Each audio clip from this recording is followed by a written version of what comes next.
Bonjour à tous et bienvenue dans ce nouveau Dragon Mag, le dernier de l'année 2023, on ne s'y trompe pas, le t-shirt de Noël est de sortie. Et c'est aussi une édition qui va être plutôt étoilée puisque l'actualité est belle. L'équipe de France a remporté son 3e sacre mondial le week-end passé. Nous allons débriefer tout cela et nous avons tout simplement une invitée qui a porté ce maillot de l'équipe de France, à qui on souhaite également de le reporter dans le futur. C'est Emma Jacques. Comment ça va, Emma? Ça va bien, merci. Alors tu t'es remise un petit peu des émotions de dimanche. C'était un sacré match, c'est toujours une émotion, d'autant plus quand on a déjà porté le maillot. Oui, c'est clair. Et puis en plus, il y a beaucoup de joueuses de Metz dans l'équipe, donc c'était d'autant plus important pour nous, l'équipe, d'avoir des joueuses qu'on connaît qui puissent remporter un titre comme ça. Donc je suis très contente pour elles et c'est vraiment super. Donc voilà. Ah, il y aura certainement une petite émotion au retour à l'entraînement avec les médailles, etc. C'est toujours un moment un petit peu particulier. Avec nous également pour débriefer cette fin de mondial et toute l'actualité du handball, c'est Rémi Alésine de l'Ami Hebdo. Salut à tous. Alors Rémi, cette finale, tu l'as vécue à 200%? À 200%, on rate pas une finale de championnat du monde quand même. Il n'y en a pas 50, même s'il faut s'habituer désormais à voir des médailles arriver dans cette équipe de France coachée par Kumbols. Non, c'était un grand bonheur. L'équipe de France a rarement été en plus aussi séduisante. Ces filles, comme les filles Metz Handball, donnent envie de les aimer pour plein de raisons qui ne sont pas seulement des raisons de handball. Donc voilà, on va pas bouder notre plaisir. Allez, on va pas teaser plus longtemps, on va passer tout de suite à la première mi-temps.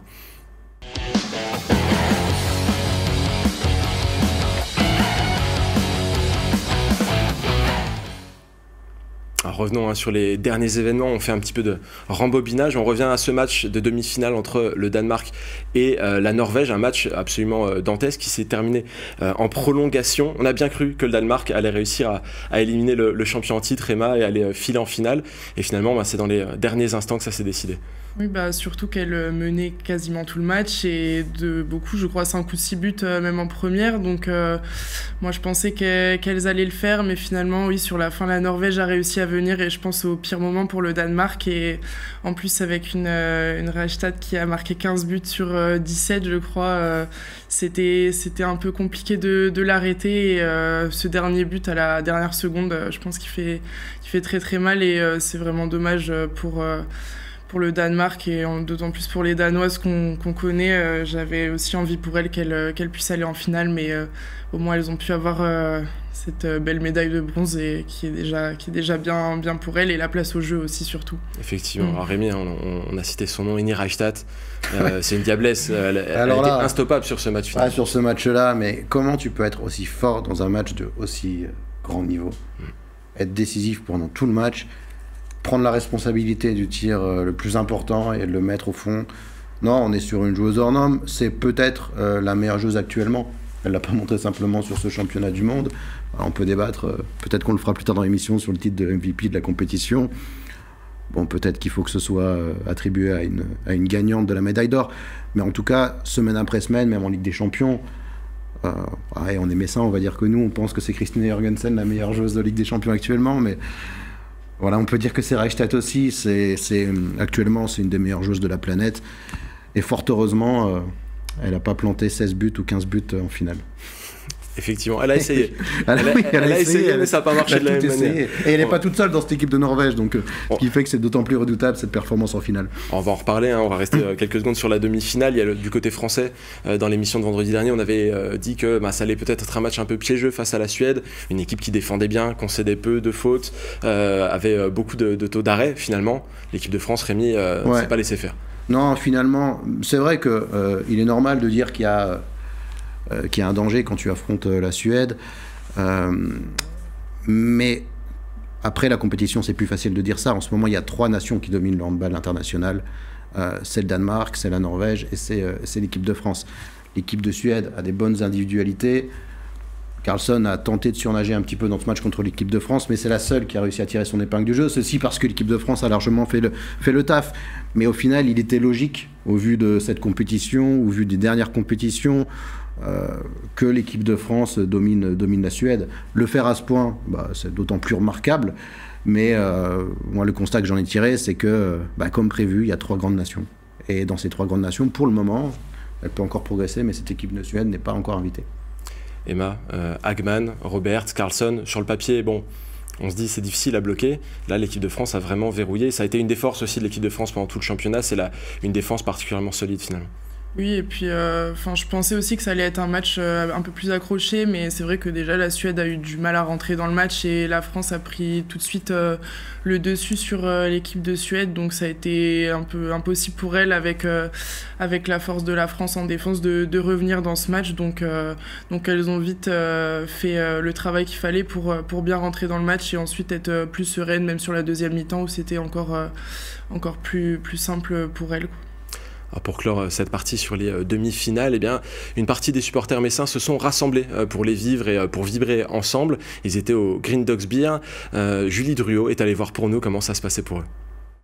Ils étaient seulement 4 supporters vendredi soir au Green Dogs Beer, peu nombreux mais pas pour autant démotivés.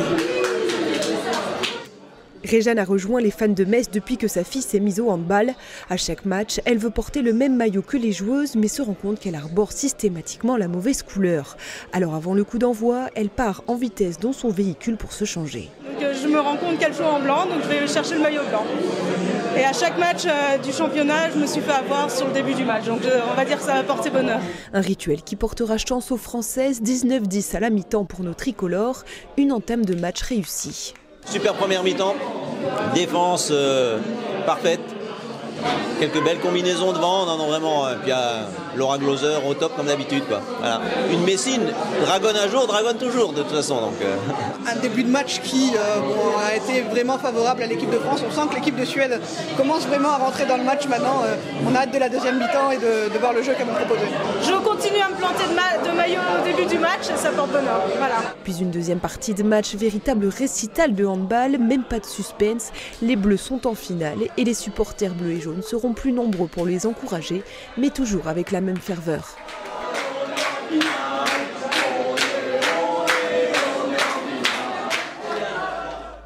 On a vu quelques supporters qui étaient là incognito, ils ne sont pas trop montrés à la caméra, ils ne sont pas déclarés, mais ils étaient bien présents. En tout cas, on n'était pas là pour la finale, mais l'ambiance a dû encore une fois monter d'un cran et on est content de voir que les supporters continuent à vivre handball, même pendant les trêves internationales et surtout avec ce genre de belles actualités. Cette soirée finale que j'évoque, elle s'est ouverte par un beau combat pour la médaille de bronze, Rémi. 2 pays hôtes de la compétition qui s'affrontaient. On a encore une fois eu un beau match. Ouais, et puis on a eu le vainqueur qu'on avait envie de voir parce que oui, on voulait voir nos Danoises de Metz Handball avec une médaille autour du cou. Alors à défaut d'or, on avait fait un deal avec Christine Jorgensen qui semblait plutôt d'accord. On vous laisse la médaille d'or au championnat du monde, on prendra celle de Paris 2024. Finalement, on va prendre les deux. Voilà, mais j'étais un peu triste en demi-finale de ne pas voir les Danoises chez elles avec nos Messines passées. Après, on va être honnête, le 3e d'une compétition internationale, on ne se souvient pas forcément. Alors là, c'est à domicile, c'est une belle fête pour elles. Elles étaient tous sourires lors de la cérémonie des médailles, donc ça nous a fait plaisir. Mais il n'y a qu'un seul vainqueur dans une compétition, et malheureusement pour le Danemark, ça n'a pas été pour elles. Mais je suis convaincu que cette génération-là danoise va gagner des médailles d'or, c'est pas possible autrement très bientôt. Emma, Christina Jorgensen, Anne-Mette Hansen ont affolé les compteurs pendant cette compétition. Louise Burgard, dans son rôle toujours un petit peu plus discret, mais qui a fait les basses besognes et qui termine d'ailleurs parmi les meilleures joueuses de la compétition. Cette équipe danoise, on sait qu'elles espéraient mieux, mais finalement ça conforte un petit peu le niveau de jeu et ça promet des belles choses aussi pour l'avenir. Oui, et c'est sûr qu'elles avaient vraiment envie de faire un résultat dans ce mondial, peut-être pas celui qu'elles ont eu. Elles auraient bien aimé aller en finale, en plus c'était à domicile et ça c'est quelque chose qui leur tenait vraiment à cœur de faire un résultat devant leur famille, mais après la médaille de bronze, c'est quand même mérité pour elles et je suis vraiment très contente qu'elles aient réussi à avoir une médaille dans ce championnat du monde et après en plus elles sont aux Jeux alors que ça fait très longtemps que l'équipe du Danemark n'a pas été aux Jeux Olympiques et ça aussi c'était un peu le but de cette compétition pour elles, donc c'est déjà une bonne nouvelle. On va compter sur elles pour les Jeux Olympiques, ça va peut-être les réveiller. Jouer à l'extérieur, c'est peut-être mieux pour elles, on va voir, on va se méfier quand même, ça peut être dangereux. En tout cas, on va tout de suite attaquer notre plat de résistance avec cette fameuse finale entre la France et la Norvège. Rémi, la France avait battu la Norvège un petit peu plus tôt dans la compétition dans un match non éliminatoire. Ouais. Là, ce match-là, il était radicalement différent. Bah, c'était... on va pas dire qu'il servait à rien parce que ce match... Le premier France-Norvège qui a été gagné par l'équipe de France d'un but, Mais on va dire qu'il a conforté l'équipe de France dans ses certitudes. Il y a eu ce match compliqué, le premier contre l'Angola, où on a pu avoir beaucoup de doutes. Alors on connaît la longueur de compétition, on sait qu'il ne faut pas juger sur un match, mais l'Angola est toujours une bonne équipe, toujours accrocheuse. Mais de là à ramer autant face à cette équipe, on pouvait avoir des doutes. Les matchs d'après ont été un peu plus faciles contre des adversaires, il est vrai, sur le papier largement inférieurs à l'équipe de France. Et puis il y a cette victoire contre la Norvège, qui n'est pas anecdotique parce qu'à mon sens, elle a vraiment lancé l'équipe de France. Et après, ça a été un boulevard jusqu'à cette finale et les retrouvailles avec cette équipe de Norvège et une équipe de France qui s'affirme avec des individualités qui sur chaque poste peuvent postuler être dans le top 5 mondial, avec un coach à qui on n'apprend plus grand-chose en matière de handball aujourd'hui, avec une jeune comme Léna Granvaux. On en parlait en début d'émission, moi je te disais, les réserves que j'avais sur elle avant, c'était que c'était une excellente joueuse, mais souvent, contre Metz Handball notamment, sur les gros matchs qu'elle avait à disputer, elle n'était pas forcément au rendez-vous. Là, c'est le match le plus important de sa carrière, la finale des championnats du monde, et elle est éblouissante, elle est monstrueuse, elle est pleine de culot, pleine de réussite. Et c'est ça, aujourd'hui, l'équipe de France. C'est que l'équipe de France, qui est championne du monde en 2017, qui est même championne olympique très récemment, elle ne l'a pas forcément été avec Laura Gloser, avec Chloé Valentini ou avec Léna Granvaux en tête d'affiche.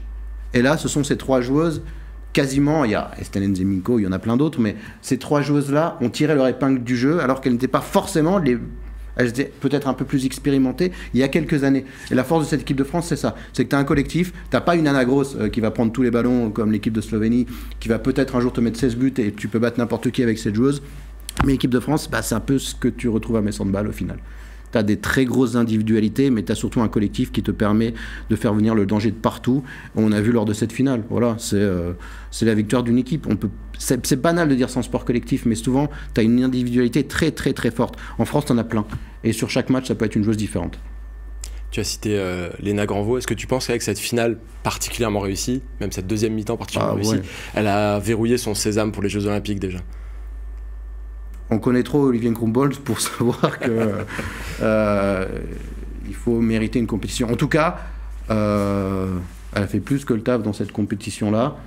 J'ai pas de doute que ça a dû opérer une sorte de déclic chez elle. Elle passe de très bonne joueuse du championnat de France à joueuse confirmée sur le plan international. En fait, elle a fait une Orlaine Canor. Orlaine Canor, dernier championnat du monde, 2017, dernière victoire de l'équipe de France. C'était un peu la petite jeune, et c'est un peu la petite jeune qui, pleine de culot, faisait des tirs de 4 mètres de haut et s'est révélée aux yeux du handball mondial. C'est ce qu'a fait Léna Granvaux lors de cette compétition. Donc je pense que oui, je pense que son ticket pour Paris, il est quand même bien validé, parce que quand tu tires ce genre de performance dans un match d'une telle importance avec une telle inexpérience, forcément que tu mets beaucoup de points de ton côté. Et les sceptiques, dont je faisais peut-être partie sur cette joueuse-là, où je me disais peut-être qu'elle n'a pas, comme les joueuses de Metz Handball, comme Sarah Bouktit par exemple, elle n'a pas validé au très très très haut niveau, parmi les étoiles du handball, elle n'a pas validé encore ce niveau-là. Là, elle l'a fait, et plus que brillamment. Alors, on parle un petit peu de Léna Granvaux, on a cité Sarah Bouktit aussi.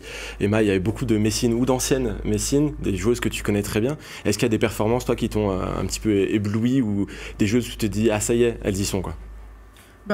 C'est vrai que Chloé, toujours au rendez-vous, c'était vraiment une compétition pour elle, et là on le voit depuis le début de saison de toute façon avec Metz, qu'elle elle est incroyable de toute façon sur chaque match. Et même Laura Gloser, qui ça faisait longtemps qu'on n'avait pas, qui était peut-être un peu en dessous depuis un certain temps, là elle s'est vraiment révélée sur cette compétition là. Et puis après je suis vraiment contente pour Atadou, Sarah et même Camille, où c'était enfin, pas pour Camille qui était déjà dans les tribunes pour l'Euro dernier, mais Tadou et Sarah, c'était leur première compétition, et finir avec le titre dès la première fois, c'est incroyable pour elle, et elle l'attendait depuis longtemps, donc je suis vraiment très heureuse pour elle. Ouais, tu évoques Sarah Bouktit, moi c'est son nom qui m'est venu le premier au moment du coup de sifflet final, parce que je me souviens qu'il y a un an, on disait qu'elle avait peut-être pas le physique, enfin on disait, Olivier Krumbolz disait qu'elle n'avait pas forcément le physique pour jouer ce genre de compétition, que ce serait difficile pour elle. Alors c'est pas une question de polémique. Finalement, la polémique, elle est derrière, puisque Sarah a travaillé, ça a peut-être aussi nourri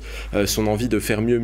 Mais aujourd'hui, Sarah, qui s'entendait dire ce genre de choses il y a un an, eh bien, elle est championne du monde, et même si elle a encore des choses à montrer, à prouver, et des progrès à faire, eh bien, elle est aujourd'hui dans une situation qui est très très bonne, et ça fait plaisir à voir en tout cas. Toi, Rémi, au coup de sifflet final, tu as eu d'autres pensées.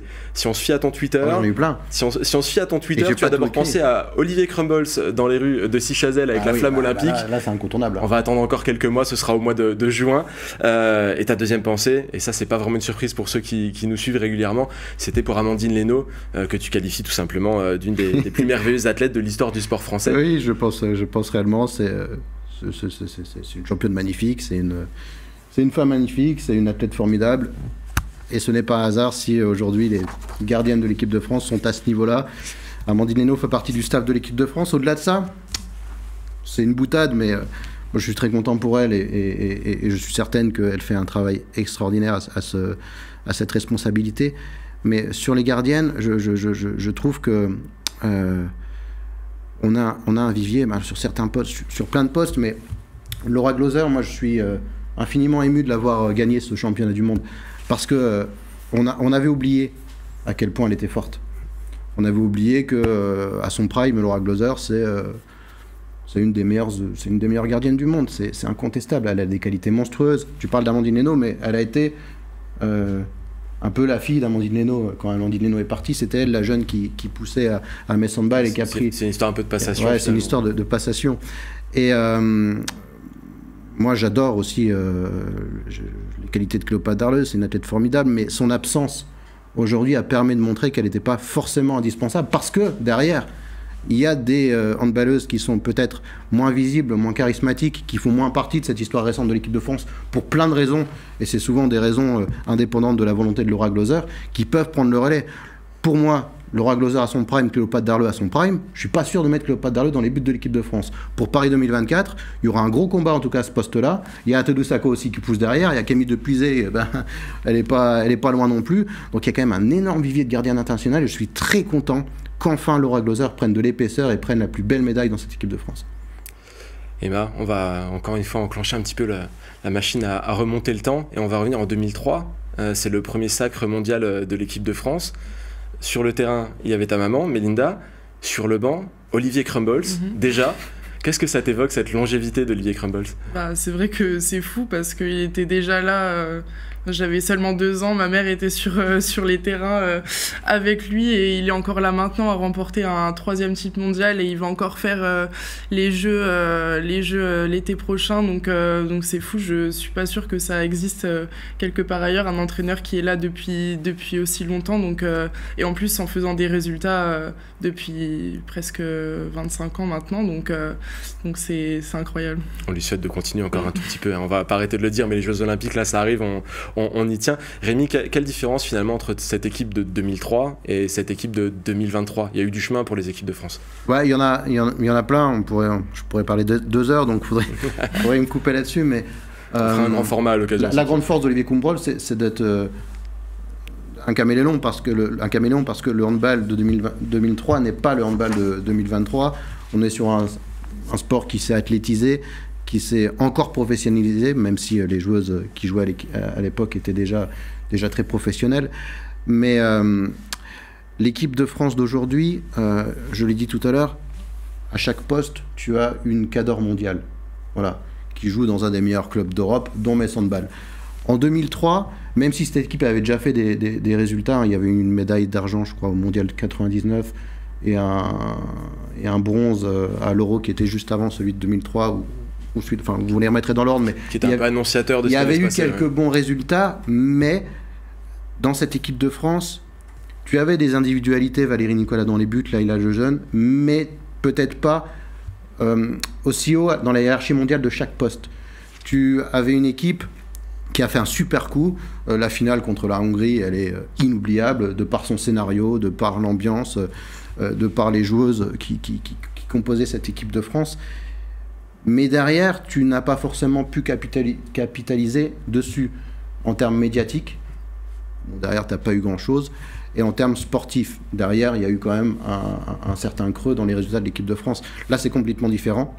Déjà parce que tu as des clubs français, dont Metz Handball et Brest, qui sont parmi les meilleurs clubs européens, parce que tu as certaines joueuses, et on l'a dit, qui sont parmi les meilleures équipes d'Europe, et parce que tu as su peut-être un petit peu plus médiatiser cette performance-là. On a toujours le prisme de Metz qui déforme tout. Parce que nous, on habite à Metz, nous, on a l'habitude de suivre Metz Handball. Donc nous, cette équipe de 2003, on la connaissait par cœur. Oui. On connaissait les joueuses. Mais il faut se mettre à la place de quelqu'un qui habite en Corse, par exemple, qui n'a pas forcément d'équipe de handball féminin de très haut niveau, et qui, lui, le prisme pour lui, c'est l'équipe de France quand elle joue une finale. Et je pense que là, il a pris l'habitude de voir cette équipe de France gagner les Jeux Olympiques, gagner les championnats du monde, regagner les championnats du monde sur TF1, enfin sur 2 chaînes à la fois, aberration également. Mais en tout cas, il a appris à voir cette équipe, et je suis persuadé que cette équipe va susciter un énorme engouement pour les JO de Paris 2024, en plus à domicile. En tout cas, Olivier Crumble, c'était sur notre plateau pour Moselle Info mercredi soir. On en a profité pour lui poser 1 ou 2 questions sur ce dernier mondial. On regarde ça tout de suite.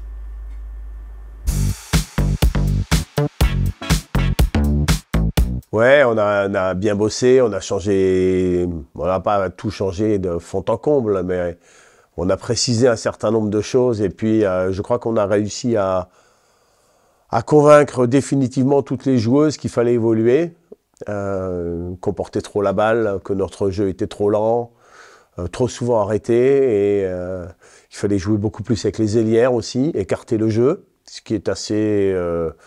Alors, c'est pas novateur, hein, c'est quelque chose qui existe, mais il y a beaucoup d'équipes qui jouent en force au milieu, et nous, on a cherché à écarter le jeu et puis tirer profit de nos formidables pivots, parce que c'est vrai qu'on n'a pas énormément d'arrière dans la base arrière, donc une structuration du jeu par rapport à nos points forts, et ça a parfaitement fonctionné, parce que nos grandes joueuses, nos bonnes joueuses ont été excellentes, des filles comme Pauletta Fopa et comme Chloé Valentini ont été extra. Bah, c'est un défi, en tout cas c'est ma responsabilité. Et c'est pas très rigolo, c'est sûr. C'est même une grande souffrance quand on l'annonce aux joueuses, mais c'est le métier. Je ferai l'équipe susceptible de gagner les Jeux Olympiques, et puis je ferai de la peine à 2-3 et un grand bonheur à 15 qui seront sélectionnés.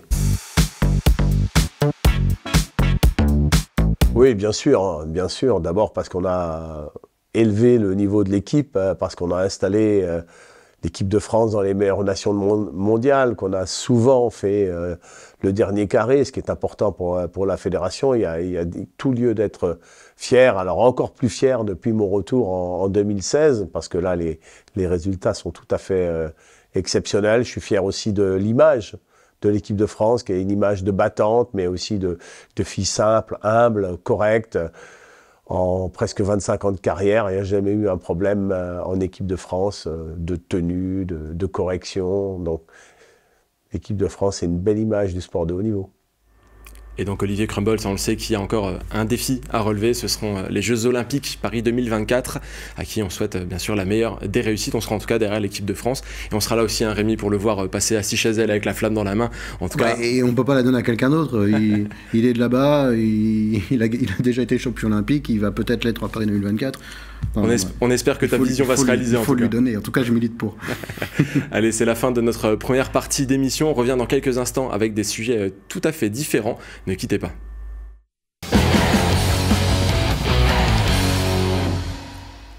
Et nous voici de retour sur le plateau de Dragon Mag. On a encore pas mal d'actualités, notamment celle de notre invité. Mais avant tout cela, je voudrais vous parler d'une des actualités marquantes de la semaine. C'est l'annonce de la retraite de Vincent Gérard, le gardien de l'équipe de France, à qui il reste encore quelques défis à lui aussi. Il lui reste encore l'Euro qui va avoir lieu début d'année.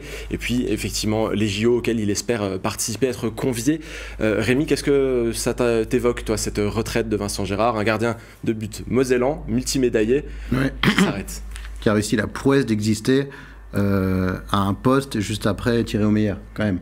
Réussir à exister dans l'ombre d'un mec qui est considéré par beaucoup comme le meilleur gardien de l'histoire du handball, c'est quand même quelque chose. Ce que ça m'évoque, Vincent Gérard, en tant que Messin, c'était le dernier témoin encore sur le terrain, quoi, qu'on peut encore parler d'Olivier Crumble, qui était déjà là, oui. Qui peut encore parler un peu des heures de gloire du handball masculin à Metz. Alors, la rivalité à SPTT. Ouais, alors Vincent Gérard, c'était déjà à la fin, c'était au début des années 2000, je pense que il a joué avec le SMEC en D2. L'âge d'or, c'est les années 70-80, avec la rivalité, notamment une demi-finale de Coupe d'Europe quand même pour la SPTT Metz. Bon, Vincent Gérard et Olivier Kumbols, eux, ce sont des familles du SMEC. Mais voilà, c'est immense la carrière qu'a réussi à faire Vincent Gérard. Il a tout gagné lui aussi, hein. Il a plié le jeu vidéo du handball, il a tous les trophées. On espère le voir à Paris 2024, même si ça risque d'être compliqué pour lui. C'est moins automatique que pour un Nicolas Karabatic, qui lui conserve une expérience et un rôle hyper important dans cette équipe, qui n'est plus le même qu'avant évidemment, mais qui conserve un rôle important. La concurrence elle est rude, mais ouais, ça fait quelque chose de voir Vincent Gérard arrêter. On a l'impression que ça fait... ça fait super longtemps que... Ça fait 20 ans. Hein. Ça fait 20 ans qu'il est là et il a plutôt bien représenté lui aussi le handball mosellan. Ouais. En tout cas, l'interview complète où il annonce sa fin de carrière pour Moselle TV est disponible sur nos réseaux sociaux et notre site internet. Je vous invite à y jeter un œil, ça nous permet aussi de voir un visage différent d'un joueur qui a parfois été décrié pour ses prises de position et qui donne un petit peu sa vision depuis l'intérieur là, pour sa fin de carrière. Vous allez y découvrir un Vincent Gérard un petit peu différent. Tout de suite, nous allons passer à la suite de notre programme. Il s'agit de la deuxième partie et nous allons discuter un petit peu avec Emma Jacques, vous allez voir.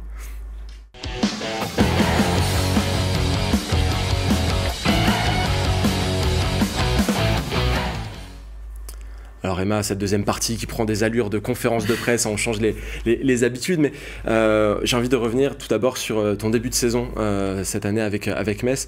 On a eu l'impression que tu étais un peu en déficit de confiance dès le tournoi international, où tu n'avais pas forcément le degré maximum de ce que tu allais pouvoir offrir, peut-être pas physiquement, mais en tout cas mentalement tu n'y étais pas. Et depuis on voit que tu te bats pour revenir à ton meilleur niveau et à prouver que tu as du handball en toi. Oui, c'est vrai que ça fait, depuis le début de saison, c'est un peu compliqué pour moi parce que ça fait depuis que je suis revenue des croisés où j'ai un peu moins de temps de jeu et du coup au niveau de la confiance, c'est sûr que c'est un peu impactant pour moi mentalement et que j'ai eu du mal à revenir à mon meilleur niveau sur les terrains avec mes handball. Mais de toute façon, je travaille tous les jours pour essayer d'être meilleure et de progresser au maximum pour apporter le plus possible à l'équipe et d'être performante surtout quand je suis sur le terrain. Donc je trouve que ça va un petit peu mieux déjà depuis quelques temps. Donc voilà, je fais mon maximum pour être meilleure. À quel moment on arrive à rejouer au handball de très haut niveau sans appréhension après une blessure qui est quand même aussi grave, aussi longue? J'imagine que les premiers appuis doivent être compliqués, les premières prises de balles aussi. À quel moment on arrive vraiment à libérer son esprit de cette blessure qu'on a eue?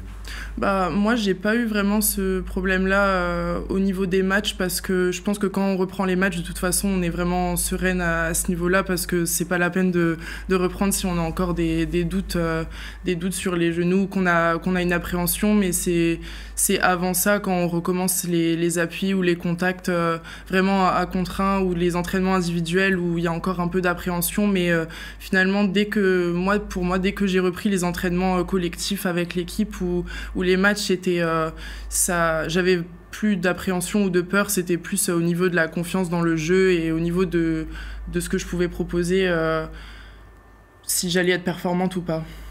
Alors, cette saison, il y a quand même eu du relief, hein. On a tendance à voir les choses du petit côté de la lorgnette, mais 4 buts contre Saint-Amand, Dijon et Strasbourg, 3 contre Nice et Chambray. En Ligue des Champions, on peut retenir aussi le 3/3 contre Lubin. Voilà, tu as eu quand même des occasions de te montrer. Peut-être c'est encore dans les matchs qui comptent un peu plus où tu aspires à plus de temps de jeu pour pouvoir te montrer, mais on sent qu'il y a quand même une dynamique et que dès que tu as l'occasion, tu as envie de te montrer à fond. Oui, c'est vrai, j'essaye de toute façon que j'ai 5, 10 ou 15 minutes de temps de jeu pour pouvoir montrer ce que je sais faire et apporter à l'équipe. J'essaye de faire mon maximum à chaque fois et puis de toute façon, je sais que pour l'instant, c'est dans les matchs un peu plus faciles où j'ai le plus de temps de jeu que je peux le plus m'exprimer. Donc c'est déjà à ces moments-là où j'essaye de faire le moins d'erreurs et d'essayer d'être le plus performante possible et après on verra peut-être en deuxième partie de saison si je peux apporter plus à l'équipe dans les matchs difficiles où on va très vite les aborder dès le mois de janvier d'ailleurs. Alors, on le sait, à Metz Handball, on a un fonctionnement qui fait que le set de départ est très très utilisé. Toi, tu joues avec Louise Burgard, qui fait partie des piliers de cette équipe. On en a parlé en première partie d'émission, qui était aussi une des piliers de l'équipe du Danemark. Elle a annoncé son départ il y a quelques temps. Elle sera à Odense la saison prochaine. Comment tu l'as vécu, ça? Parce que ça fait quand même quelques années maintenant que vous travaillez ensemble. C'est forcément quelque chose d'important. Oui, c'est vrai qu'avec Louise, on a une relation assez particulière parce que je suis là depuis aussi longtemps qu'elle, pas forcément avec les pros, mais je m'entraîne avec elle depuis vraiment très longtemps et on n'a pas une rivalité entre nous. Elle me donne toujours beaucoup de conseils, on essaye de s'aider. Donc c'est vrai que quand j'ai appris son départ, ça m'a fait un peu bizarre et même ça m'a même un peu attristé pour elle parce que ça se voyait qu'elle était très touchée par ça et qu'elle adore ce club et qu'elle n'avait pas forcément envie d'arrêter maintenant, mais que c'était son choix et que c'était aussi pour sa vie personnelle. Donc voilà, ça va faire bizarre de voir un Metz Handball sans Louise l'année prochaine. Est-ce que justement, de voir ton binôme à ce poste-là, alors ce soit elle, soit toi sur le terrain, mais il y a une complémentarité, il y a une complicité. Est-ce qu'il y a une appréhension sur la suite, sur la joueuse qui pourra arriver? Est-ce qu'il y a une ambition de ta part de te dire, Louise Burgard, avec ce qu'elle représentait, avec le vécu, l'expérience, le niveau qu'elle a, elle était indéboulonnable. Peut-être que par la suite, tu veux te rendre toi indispensable. Comment on prend ce virage-là? Est-ce qu'on est attentif à ce qui va se passer à ce poste-là?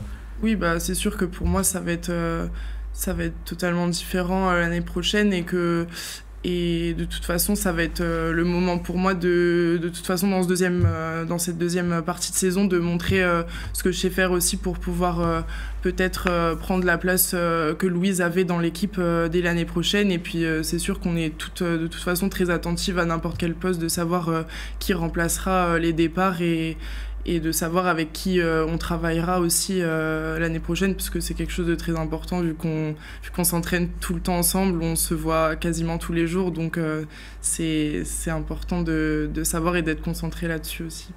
À ce sujet-là, à ta place, Thierry Weisman faisait il y a quelques semaines une revue un petit peu d'effectifs, et à ton sujet, il évoquait la possibilité peut-être d'un prêt qui pourrait te faire du bien pour glaner du temps de jeu et de l'expérience supplémentaire. Qu'est-ce que tu penses de ça, toi ?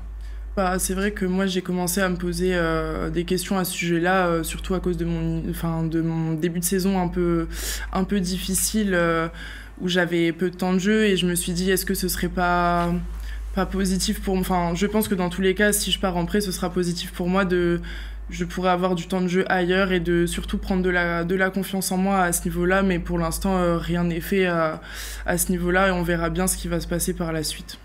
On parlait de Louise Burgard qui rentre au pays. Toi, ce serait une situation totalement inverse finalement, parce que tu es né à Metz, tu as pas forcément démarré le handball à Metz, tu as commencé ailleurs, mais tu es devenu professionnel à Metz, tu as fait toute ta carrière à Metz sans jamais en sortir. Ce serait un schéma totalement inverse, la découverte d'un nouveau monde finalement, oui. Si tu t'es amené à partir. Oui, c'est sûr que pour l'instant finalement dans le handball, j'ai connu que Metz Handball, parce que là où j'ai commencé le handball à La Réunion, c'était pas du tout quelque chose de professionnel, et à partir du moment où je suis arrivée ici, je sais plus combien de temps, ça doit faire 6 ou 7 ans maintenant, mais ça fait un sacré moment et j'ai jamais rien connu d'autre, donc ce serait complètement une sortie de zone de confort pour moi de partir ailleurs et de changer de club, que n'importe où ça se passerait, quoi.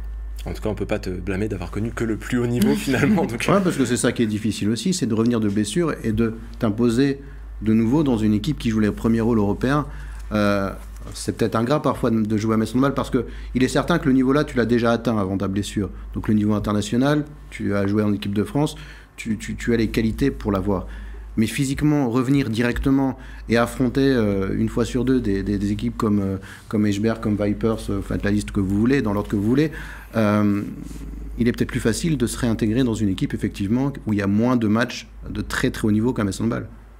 C'est sûr que là, de toute façon, après la blessure, quand on revient sur les terrains, on sait qu'on doit être tout de suite au plus haut niveau et tout de suite prête pour les gros matchs, parce que ici ça s'enchaîne très très vite et qu'on a des matchs tous les 3 jours, et en plus une fois par semaine c'est des matchs de Ligue des Champions, donc avec un niveau très élevé, donc c'est important d'être tout de suite prête et de pas, de toute façon si on n'est pas prête, c'est pas possible de jouer ici, et surtout après une blessure où c'est encore plus particulier.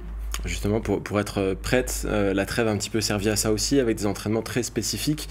Moi, j'ai eu l'occasion de passer à l'entraînement. En plus, c'était ta spéciale anniversaire, donc tu as eu le droit de jouer avec le staff dans un jeu d'échauffement. Mais il y a surtout eu du travail très sérieux. Du travail, pourtant, en tout cas, c'était beaucoup autour le fait de libérer ton bras, de pouvoir prendre des shoots, des choses comme ça. C'est un travail qui devrait payer aussi sur la deuxième partie de saison. Oui, bah là, c'est depuis 3 semaines et demie, on travaille quasiment que individuellement. On est 5 à l'entraînement depuis le retour de Jazz avec nous, mais c'est vrai que c'est des périodes particulières et on n'a pas du tout le temps de faire tout ce qu'on fait maintenant pendant la saison, parce qu'avec tous les matchs qui s'enchaînent, de toute façon, les travails individuels, c'est pas possible. Et là, c'est des périodes que moi j'aime bien et je trouve que je pense même que c'est les périodes où on progresse le plus individuellement, parce que c'est super important de faire tout ce qu'on fait maintenant. Donc ça change d'habitude et en plus ça nous fait progresser. En tout cas, on aura certainement besoin du côté de Metz Handball de tout le monde au mois de janvier, puisque le calendrier, on va le voir, ne fait pas forcément de cadeaux, avec une reprise contre Vipers Kristiansand. Il y aura un déplacement à Besançon, un déplacement à Bucarest pour défier le Rapide. On sait que c'est toujours un petit peu particulier d'aller jouer là-bas. La réception de Brest, et ça c'est peut-être un des matchs les plus importants de la saison, en tout cas sur la scène nationale. Il y aura Lubin, il y aura Nice. Ça fait 6 matchs au mois de janvier. Il y en aura, je crois, aussi 6 au mois de février.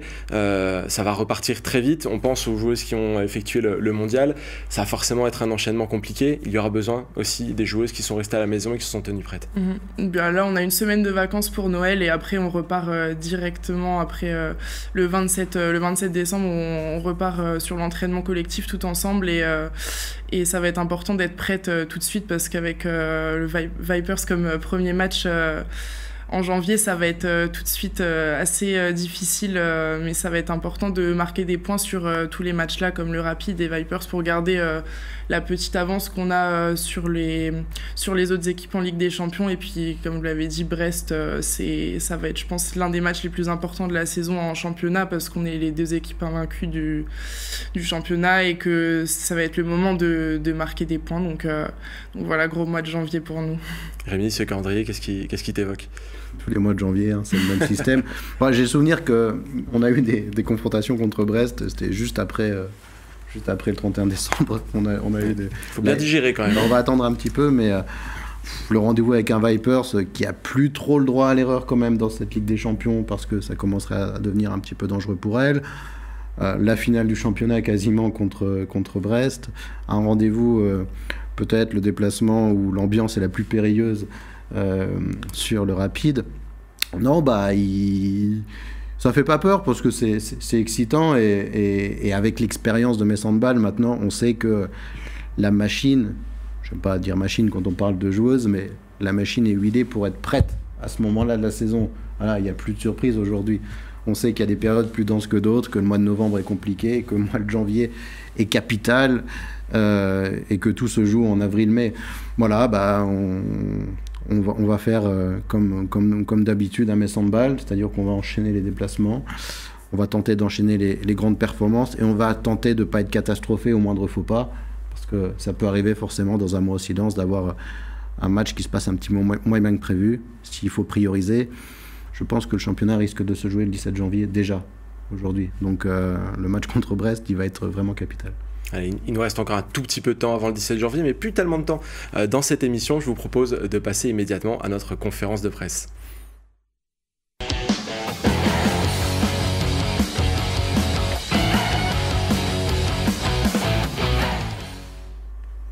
Alors non, on va pas se remettre à poser des questions à Emma, les réponses étaient très claires.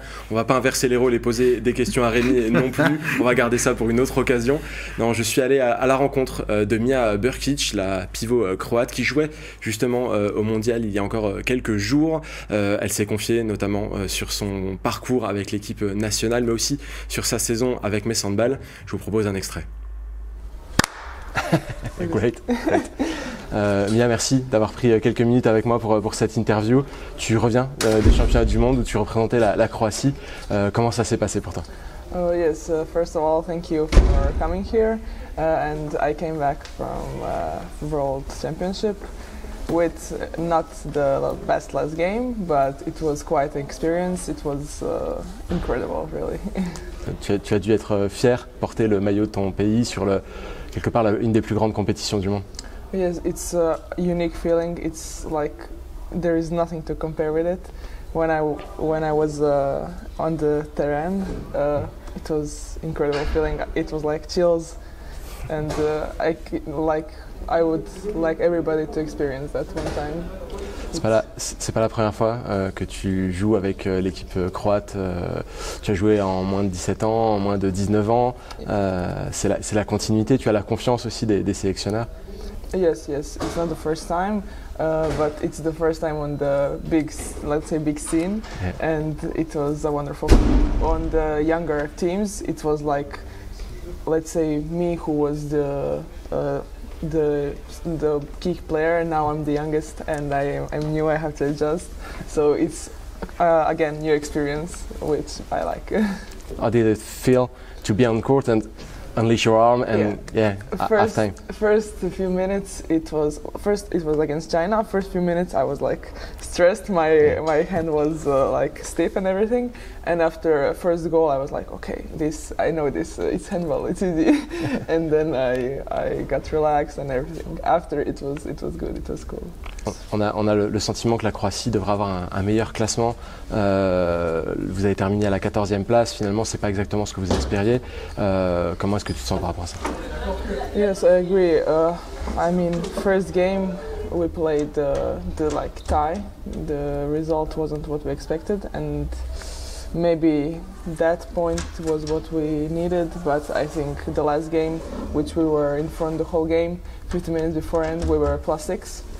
And then we just stopped playing, and Hungary had incredible second half, and they got in lead in 59th minute, and they won the game. And for them, it's Olympic Games, and for us, we lost Olympic Games, and the chance to go to Olympic Games and quarterfinals. So it's like double bad luck for us. Tu es jeune, tu auras encore l'occasion de jouer aux Jeux Olympiques dans le futur, mais c'est sûr que c'est quand même une déception de ne pas être qualifié cette fois-ci. Yeah, it was the feeling after the game was horrible. It was the most for the players who won't be able to go to Olympic Games after. For me, I hope I will go, but for me it was also a horrible feeling because it was like the game was won and then we lost it. And I hope it will never happen. I will never experience that again. It was not nice. Parlons de Metz Handball un petit peu à présent et de ta carrière. L'année dernière, tu étais en prêt à Saint-Amand. C'est une année importante puisque tu as pu aller sur le terrain, gagner de l'expérience. Qu'est-ce que tu retiens de cela? It was like a really good experience to play there. To come in France, to play in first division in France, it's different than Croatian league. It was for me perfect to use that year to gain experience, and I'm happy that I went that way, and I came more ready here. Maintenant tu es de retour à Metz, tu prends tes chances dès que tu en as l'occasion. Quel est ton état d'esprit cette saison? To be in Metz, to play here, it's incredible feeling. Every game, every minute that I'm on the field, it's like I give my 100%. To show myself what I can do, to show everybody what I can do, and the team is incredible. The coaches are really good. The trainings, it's like really high level, and it's pushing myself to improve. And I really like it here. Yeah. Avec Sarah, vous êtes jeune, tu as 20 ans, elle a 21 ans. C'est les jeunes en force sur le terrain. On a le sentiment que vous êtes déjà très expérimenté. Habituellement, il y a une joueuse plus vieille qui vient pour donner ses conseils. Ici, on a l'impression que vous n'en avez pas totalement besoin. Yeah, that's true. Usually it's the case that there is younger and older player, but in this case, I think we make a good binôme, and it's functioning good. Sarah plays incredible, and it's functioning good. So. Tu as découvert la Champions League, qui est la plus grande compétition pour les clubs. Généralement, c'est un rêve pour les joueuses. J'imagine que c'est un rêve pour toi aussi. Comment tu t'es senti à ce moment-là? Yeah, it was of course my dream, and the first game was against FTC, and I played and I scored my first goals in Champions League. And every time before the game, when it's Champions League anthem song, it's incredible feeling. Again, the chills, and it's almost the feeling like playing for national team, but it's not. It's somewhere here. It's a really nice feeling. À Metz, on a eu plusieurs fois des joueuses croates par le passé, Ivana Kapilanovic, Tea Pijevic, Jamila Micijevic. Ce sont des modèles ou est-ce que tu suis un petit peu leur chemin? Yes, now I was in national team with them, and we talked, and they always mention maths, and they give me little advices, and they're really setting good example for me, and it's for me, of course, good to follow it. La saison est encore longue, il y a encore beaucoup de matchs à jouer. Est-ce que tu t'es fixé des objectifs pour la fin de ta saison? It's of course the objective to get as good as the best placement as we can. We have to win everything that we can, and I think this team is capable of a lot, and I think the season will end really good for us. Okay, I have one more thing to ask you. Can you tell us a few words in French? Oui, bien sûr. Je parle français un peu. Croissant. Très bien. Croissant. Très bien. Merci beaucoup. La prochaine fois, on fait toute l'interview en français. Oui. Ok. Merci beaucoup pour ton temps et puis on te voit bientôt sur les terrains dès le mois de janvier. Merci beaucoup. Et merci une nouvelle fois à Metz Handball de nous avoir ouvert ses portes pour cet entretien. Nous aurons le plaisir de retrouver Mia Brkic et toute l'équipe de Metz Handball sur les terrains. Pour le moment, il est déjà temps de clore cette émission. Comme je vous l'avais dit, la dernière de 2023, une année qui a été riche en rebondissements, qui nous a emmenés jusqu'à Besançon, Nice et même jusqu'à Budapest pour Dragon Mag. Nous aurons certainement une année 2024 tout aussi pleine de rebondissements. En tout cas, nous serons toujours autour des terrains. Je n'oublie pas non plus les captations sportives qui reprendront dès que ce sera possible et que les matchs seront aux arènes et ne seront pas pris par une autre chaîne de télévision. On fait ce qu'on peut, mais en tout cas on aura le plaisir de continuer à vous proposer du handball en 2024 sur Moselle TV. Moi il me reste une chose à vous dire, c'est bonne fête.